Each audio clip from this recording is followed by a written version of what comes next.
Ufa, ufa, ufa. Graças a Deus, graças a Alá, graças a Jeová, graças a Buda, graças a Moisés, graças aos orixás, sei lá, a força espiritual que você acredita. Graças a ela acabou esse maldito campeonato brasileiro. E mais do que isso, acabou essa maldita temporada do São Paulo Futebol Clube. Fim de 2025, passa a régua, São Paulo 0, Vitória 1, mas é claro, nós estamos falando do São Paulo. Nós estamos falando do clube onde tudo acontece, onde em 5 minutos tudo pode mudar.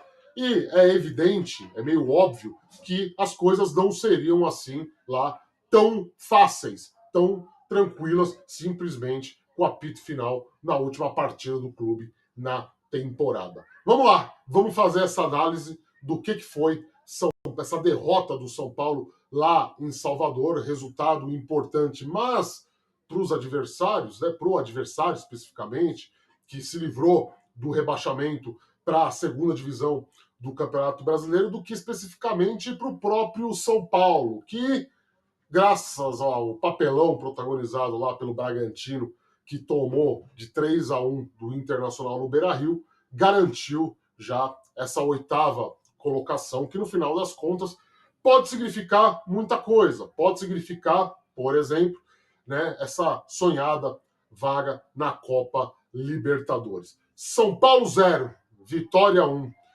A temporada termina, na verdade, da mesma expectativa que estava o torcedor tricolor. Fica com a gente aí.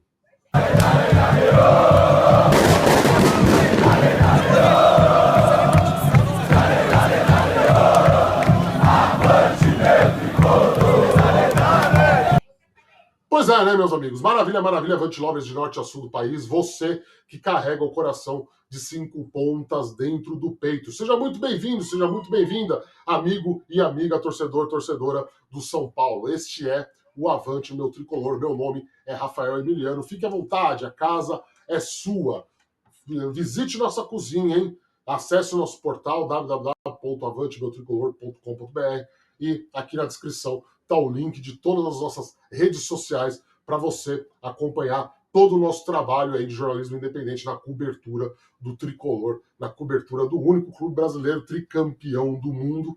Cada ano que passa vai caindo, né, as efemérides, né? Mas, via de regra, o São Paulo, só o São Paulo por hora, por pelo menos aí 2 anos, pode bater no peito e se autoproclamar o único brasileiro tricampeão do mundo. Vamos ver até quando vai durar isso, né? Porque realmente o saldo que fica da temporada é bem ruim. Vamos comentar então essa despedida melancólica do São Paulo. Como foi a campanha melancólica do São Paulo como um todo? Mas primeiro, você sabe, eu tenho que pedir encarecidamente que você deixe o like aqui nesse vídeo, que você compartilhe esse vídeo com toda a sua coletividade São Paulina. Então, propague aí, né? Divulgue aí o nosso link aí desse vídeo e do nosso canal nos seus grupos de WhatsApp, de Telegram, enfim, espalhe a palavra do Avante Meu Tricolor por toda a coletividade São Paulina, tá certo?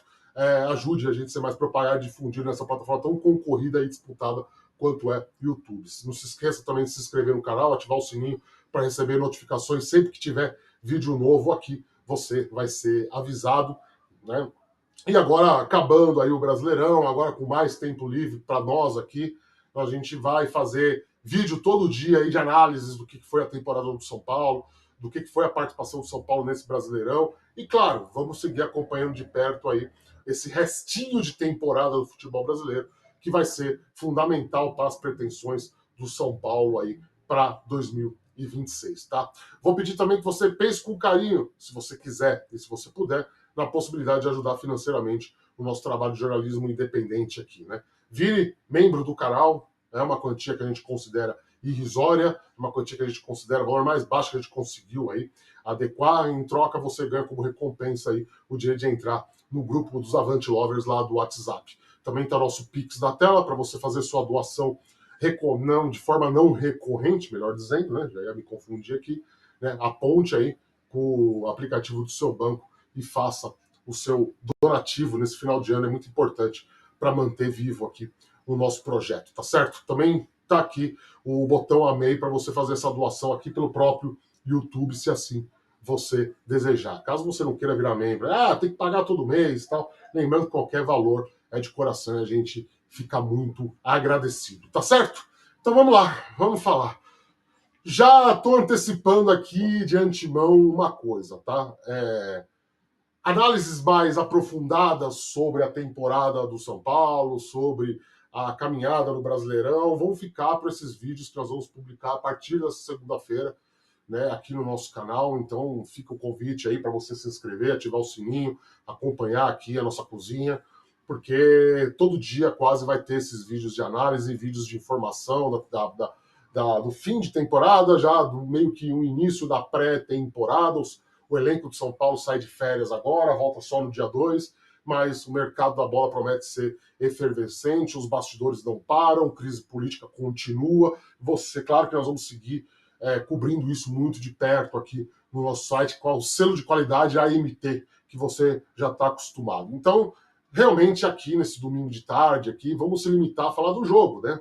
Por mais que não tenhamos muito o que falar do jogo, porque por parte do São Paulo, o São Paulo simplesmente não viajou para Salvador. Quer dizer, só um jogador viajou, né, que foi o goleiro Rafael. De fato, se o Rafael não estivesse em campo hoje, eu arrisco dizer que seria uma goleada cachapante do Vitória, porque o Vitória entrou num ritmo, o Vitória entrou de fato com ganância, com brio, disposto a jogar a bola, e o São Paulo basicamente foi lá para Salvador para cumprir tabela. Essa é a impressão que o campo mostrou pra gente, né? Foi um primeiro tempo acachapante. O São Paulo não conseguiu jogar. Esse esquema de 3 zagueiros do Crespo, e eu sempre bato aqui na tecla de que eu acho que o Crespo é um técnico meio sem repertório, né? É uma crítica que eu faço ao Crespo. Ele pode ter muito tato com o elenco, muito tato com os jogadores, ter uma certa noção de efetivação tática, de como os jogadores devem se comportar, mas a gente sempre reitera aqui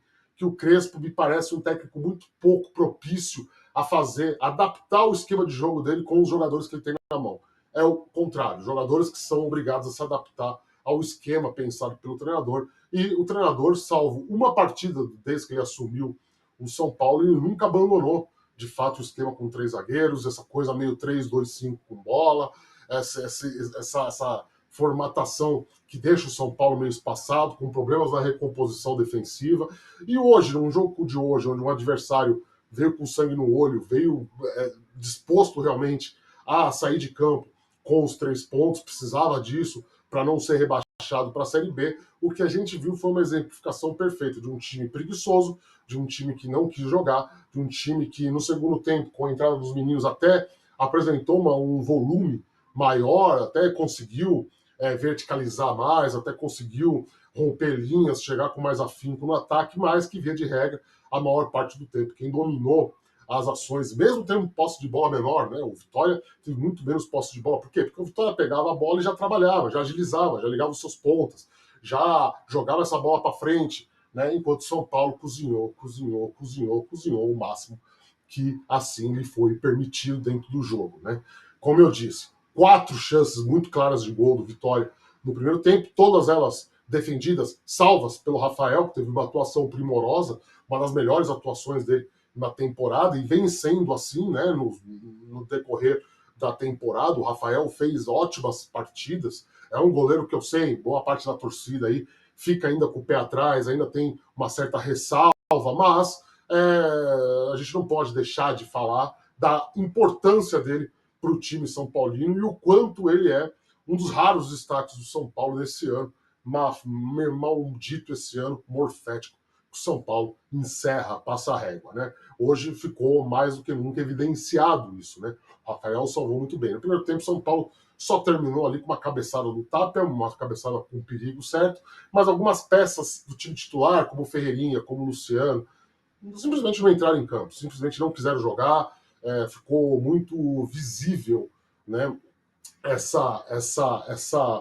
problema, esse descaso do São Paulo com o jogo, com o cenário, com o que estava acontecendo. Eu não estou aqui fazendo insinuações se o São Paulo queria rebaixar time A ou B, mas o fato é que o Vitória, que fez treino aberto no sábado, né, contando com o grande apoio da sua torcida, uma torcida eufórica, uma torcida confiante, que fez barulhos 90 minutos, está muito na cara que o Vitória a qualquer momento abriria o gol. abriria o placar, faria o seu gol. E assim o fez, né, aos 22 minutos do primeiro tempo, numa jogada ali do Renato Kaiser, onde o tal do Fabri lá faz um pivô e acha o Baralhas livre, ele entra na área como quer, e aí toca na saída do Rafael. Não tinha muito o que o Rafael fazer. Eu vi alguns amigos comentaristas dizendo que ele poderia ter saído antes para abafar, mas ali já estava um cenário de que ou o São Paulo perdia, ou o São Paulo ia ver talvez um cenário um pouco mais trágico ali, né? Uma torcida que certamente ia se enfurecer caso o rebaixamento de Série B fosse confirmado.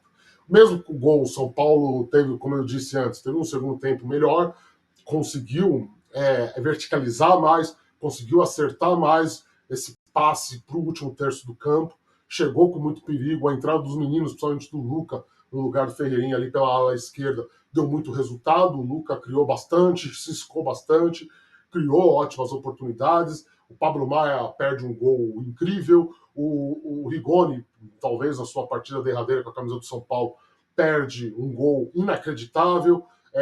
Eram chances que poderiam dar um empate com o São Paulo, mas a classificação já estava meio que consumada, o Inter já tinha faturado a fatura, liquidado a fatura, perdão, né, ali no Rio Grande do Sul, lá em Porto Alegre, no Beira-Rio, e com isso, evidentemente, ninguém mais poderia alcançar o São Paulo em número de pontos, fazer pelo menos uma sombra que seja ali para essa oitava colocação da tabela. É aquilo. O São Paulo agora precisa torcer para Cruzeiro e Fluminense, que terminaram à sua frente na classificação do Brasileirão, conquistarem a Copa do Brasil. Se um desses dois times conquistar a Copa do Brasil, abre mais uma vaga para a Libertadores por meio do Campeonato Nacional. E aí o São Paulo pegaria aí de bandeja essa classificação para a fase preliminar da Libertadores. É muita coisa, tá? Eu falei que eu não ia falar da temporada aqui, mas diante do futebol que o São Paulo apresentou ao longo do ano, da instabilidade de um time extremamente instável, de um time que não transmitiu em nenhum momento uma confiança para o seu torcedor de que realmente iria conquistar coisas importantes e maiores dentro da competição, dentro da própria temporada em si, é muita coisa para o São Paulo. E, infelizmente, eu digo isso de peito aberto, adia mais a dor do torcedor, né? Porque o Cruzeiro tem um confronto aí contra o rival, o maior inimigo do São Paulo, que é o Corinthians, né? Do outro lado, o Fluminense ficar o Vasco, é um clube que o São Paulino também não é muito fã, não é muito adepto. Então, esse sofrimento que o São Paulino passou ao longo de 2025 vai continuar até os últimos dias do ano. Poderia ter já definido as coisas hoje para que ele tivesse um sossego mental, uma tranquilidade psicológica maior diante de tudo que ele aguentou esse ano, diante de todos os desmandos da diretoria desse ano, diante de um time que passou a maior parte do tempo no departamento médico do que em campo.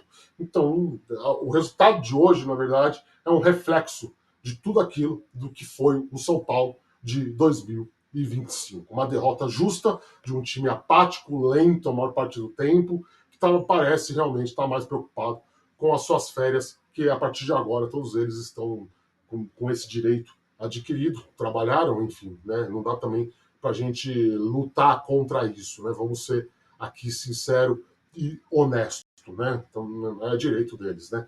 Mas de fato foi uma apresentação que fez jus ao que foi o campeonato e ao que foi a temporada do São Paulo. Muito, sei que o torcedor já não tem mais nem o que se sentir direito, porque de fato muitos São Paulinos estavam torcendo para esse tropeço para tentar rebaixar o Internacional. O Internacional não caiu, né, graças à vitória do Palmeiras sobre o Ceará e a vitória do Botafogo sobre o Fortaleza. Então, nem isso, nem essa alegria momentânea de se vingar de 2006 da forma como deveria, o São Paulino vai ter.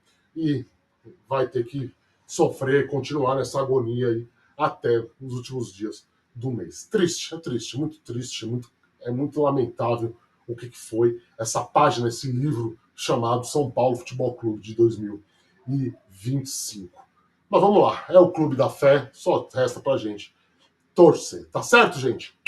Beijo do gordo, tchau. Já sabe, fica aqui no Avante Meu Tricolor ao longo do mês, no começo de janeiro, todas as informações de bastidores, de negociações, de crise política, tudo que aconteceu no São Paulo, você vai ficar sabendo aqui da gente. E sem ser nessa semana, na outra, a gente talvez comece a soltar os vídeos de retrospectiva e de análise do que foi o ano do Tricolor, do que o Tricolor apresentou nesse ano, do que tem que melhorar, análise de elenco, todas essas coisas que vocês adoram. Período sem futebol, agora é hora da gente colocar a mão na massa e produzir muito conteúdo